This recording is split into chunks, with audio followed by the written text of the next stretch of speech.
फर्रुखाबाद में गुरुवार को उत्तर प्रदेश आशा वर्कर्स यूनियन के तत्वाधान में बड़ी संख्या में आशा कार्यकर्ताओं ने कलेक्ट्रेट पहुंचकर प्रदर्शन किया।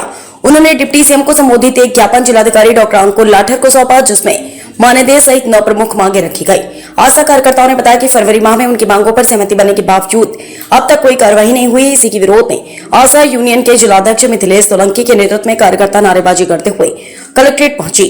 ज्ञापन में कहा गया है कि 6 फरवरी को स्वास्थ्य मंत्री के साथ हुई समझौते की वार्ता का क्रम अब तक पूरा नहीं हुआ है, जिसका तत्काल समाधान कराया जाए। उन्होंने वर्ष 2025-26 की सभी बकाया प्रोत्साहन राशियों का भुगतान करने की मांग की। इसके अतिरिक्त आशा कार्यकर्ताओं ने 1 जनवरी 2023 से अब तक की आवा आईडी का संपूर्ण भुगतान सुनिश्चित करने, भुगतान के नाम पर की जाने वाली अवैध वसूली को रोकने के लिए सर्कुलर जारी करने और प्रदेश भर में जस बाइक का वर्षों से बकाया भुगतान तत्काल जारी करने की मांग की।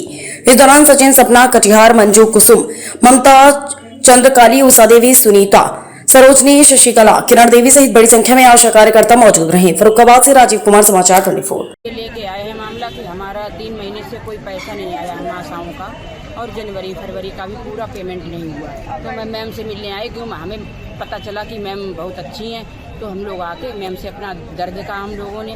तो मैम ने अभी सीमो साहब से बात की, तो सीमो साहब ये कह रहे हैं कि उन आशाओं को मेरे पास भेजो। ये मैम ये कह रही हैं कि ये लोग डाटा ही नहीं तुम लोगों का ऊपर भेजते हैं जो तुम लोगों का पेमेंट हो, तो इसीलिए हम लोगों का पेमेंट रुका हुआ है।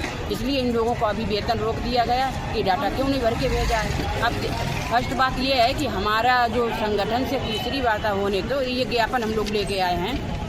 तीसरी वार्ता स्वास्थ्य मंत्री ने करने को कहा था, तो 2 वार्ता के बाद तीसरी वार्ता उन्होंने नहीं की, जबकि हमारे पास लिखित में तीसरी वार्ता मतलब उन्हें करनी थी। इससे पहले भी आपने बड़ा आंदोलन चलाया था? जी हाँ, 56 दिन चला था। तो हमारा कुछ पैसा आया था, उसके बाद जैसे हम लोग धरने से हटे, वैसे फिर वही पुरानी कहानी शुरू हो गई, पैसा नहीं आ रहा। अब ये बताइए हम लोग किस तरीके से अपना जीवन यापन करें। अब मतलब आशाओं को काम तो हर विभाग का दिया जाता है कि करो नहीं तो निकालेंगे। लगभग कितनी आशाएं होंगी? हमारे यहाँ है 1650 आशाएं।